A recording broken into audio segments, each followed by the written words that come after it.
इससे समझ नहीं सकता है। उसकी लीला को अरे योगी जन भी नहीं जान सकते हैं। वो ध्यान से अगर उसको प्राणायाम योग साधना से भी उस परमात्मा को जानना बहुत मुश्किल होता है। उस परमात्मा को बांधना बहुत मुश्किल होता है। वो बनता है प्रेम की डोर से बनता है। अगर वो प्रकट होता है तो प्रेम से होता है। परमात्मा अगर प्रकट होता है तो प्रेम से होता है। अगर हमारे हृदय के अंदर परमात्मा के प्रति जितना प्रेम आप संसार को दे रहे हो ना, जितना प्रेम आप परिवार वालों को दे रहे हो ना, अगर उससे भी ज्यादा प्रेम परमात्मा को दोगे तो वह तुम्हारे नजदीक ही उसका तुम अनुभव करोगे। ना तुमसे दूर था, ना तुम मुझसे दूर थे, आता न था नजर, मेरी नजर का कसूर है। न तुम मुझसे दूर हो प्रभु, न हम तुमसे दूर हैं परमात्मा। आता न था नजर, मेरी नजर का कसूर है। आता न था नजर, मेरी नजर का कसूर है। आंखों की खिड़की से जो देखता है, दीवाने उसको तू कहाँ देखता है। आंखों की खिड़की से जो देखता है, दीवाने उसको तू कहाँ घेरता है। जो सब घट में छाया हुआ है, जो सब घट घट में बसा है, जो मंदिर और मठ में बसा है, जो घट घट में बसा है, वो परमात्मा तेरे भीतर ही बसा है। उसको तू जरा नजरों से देख। उस परमात्मा को देखने के लिए दृष्टि चाहिए, नेत्र चाहिए। हम जिस नजरिए से संसार को देखते ना, उस नजरिए से हम परमात्मा को नहीं देख सकते, क्योंकि हमारी नजरों में वासनाएं भरी रहती है, क्रोध भरा रहता है, द्वेष भरा रहता है, ईर्ष्याएं भरी रहती है।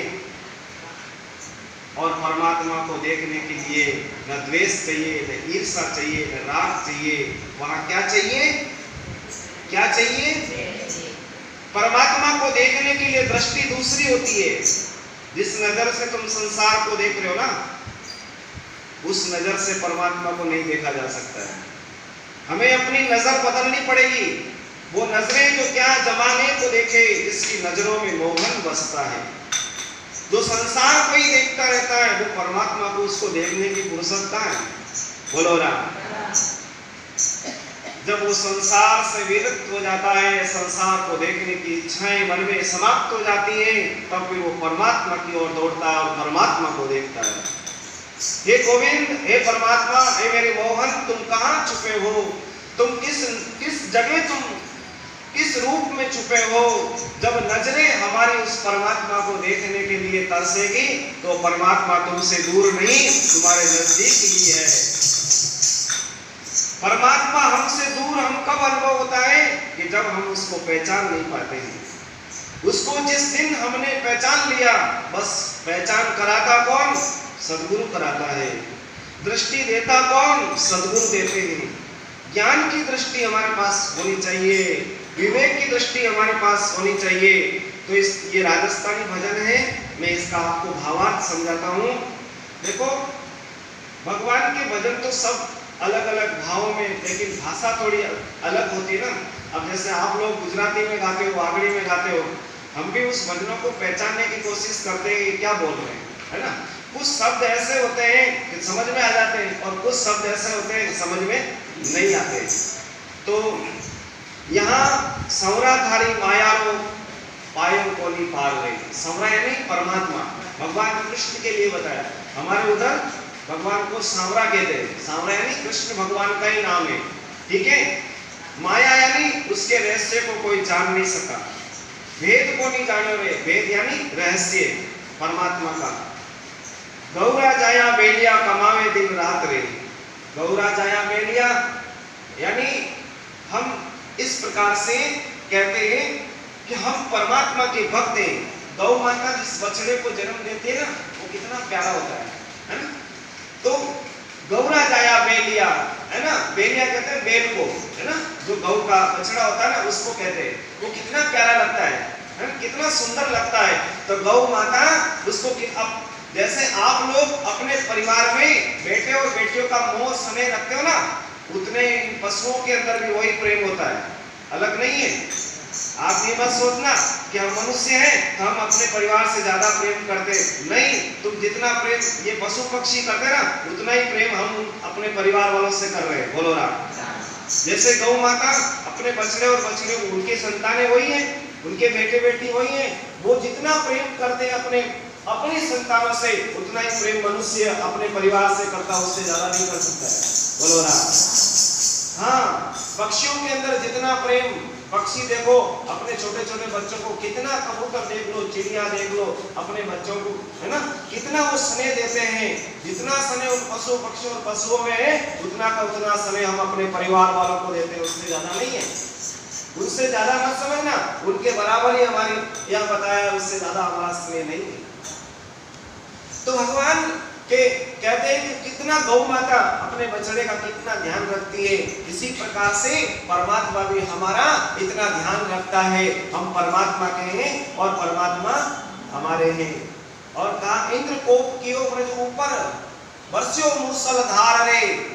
अरे इंद्र देव ने, भगवान का अवतार चल रहा है, भगवान गोकुल में लीला कर रहे हैं और भगवान की गोकुल में लीलाएं चल रही हैं, बाल लीलाएं कर रहे हैं भगवान। ये लीलाएं मथुरा में क्यों नहीं कर सकते थे? मथुरा में इसलिए नहीं कर सकते थे कि उनका मामा कंस जो है ना, उसको ये भक्ति प्रिय नहीं थी। बोलो राम। भक्ति प्रिय नहीं थी, उसको कुछ भी अच्छा नहीं लगता था, बस वो कहता जो मैं करूं वही होना चाहिए। इसलिए भगवान कहते हैं कि जब अपनी बाल लीला गोकुल में करी, गोकुल में गो नाम इंद्रियों का है और कुल नाम इंद्रियों के समूह का है।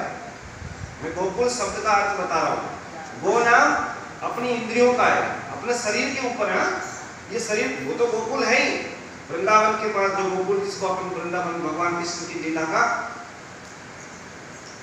भूमि स्थल बतलाते हैं।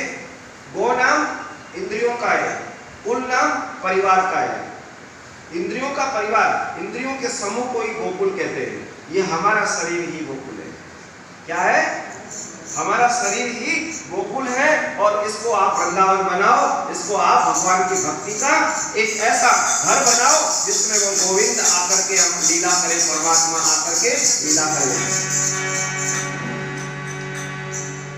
भगवान बाल लीला कर रहे थे, जब इंद्र को पता चला, भगवान ने इंद्र देवता की पूजा बंद करवा दी और भगवान गिरिराज पर्वत की पूजा करवाई और खुद गिरिराज पर्वत की पूजा को स्वीकार करते हैं। इंद्र की पूजा बंद हो गई। इंद्र ने कोप किया कि इस गोकुल को पूरा बहा दो पानी में। मूसलाधार वर्षा हुई और हाथी की सूंड होती ना, हाथी की सूंड जितनी धाराएं, बड़ी बड़ी धाराएं आकाश से गिराई। किसने? इंद्र देवता ने। कहां पर? ब्रज में, गोकुल में। पूरे गोकुल को बहा दो। जब प्रलय होती है ना, जब ये सृष्टि प्रलय होती है, पूरी सृष्टि जलमग्न हो जाती है।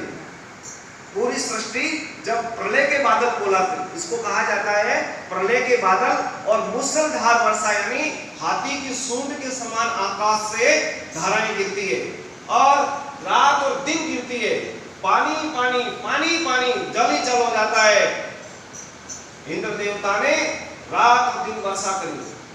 भगवान का प्रभु त्रायमाम त्रायमाम, रक्षा करो भगवान, रक्षा करो, हमारे घर झोपड़े सब बह जाएंगे और हम भी बह जाएंगे, हमारी क्या दशा होगी। हे परमात्मा, हे नारायण, हमारी रक्षा करो, रक्षा करो।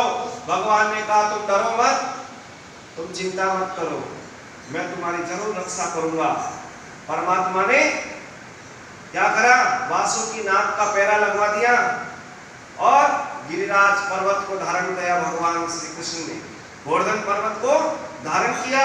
तुम सब इस पर्वत के नीचे आ जाओ और पानी, वासुकी नाग का पूरा चारों तरफ पैरा लगा दिया, पानी अंदर एक बूंद भी नहीं आ सकता है। बोलो राम। बरसता रहा, खूब बरसता रहा। इंद्र आखिर में हार गया। इंद्र देवता हार गए और हार करके भगवान के पास में आए। प्रभु क्षमा करो, क्षमा करो, त्रायमाम त्रायमाम। परमात्मा कितने दयालु है। भगवान अपने भक्तों की रक्षा करते हैं। इंद्र कोप कियो ब्रज ऊपर बरस्यो मूसलधार रे, नटपर गिरिवर धार, दयालु दीना ना करे। अपने भक्तों की रक्षा कैसे करते हैं परमात्मा? पर्वत को धारण किया अपने इस चिटूरी उंगली के नखून के ऊपर। बोलो कितना बड़ा पर्वत है, उस पर्वत को भगवान ने अपने हाथों में धारण किया। गिरिराज धरण की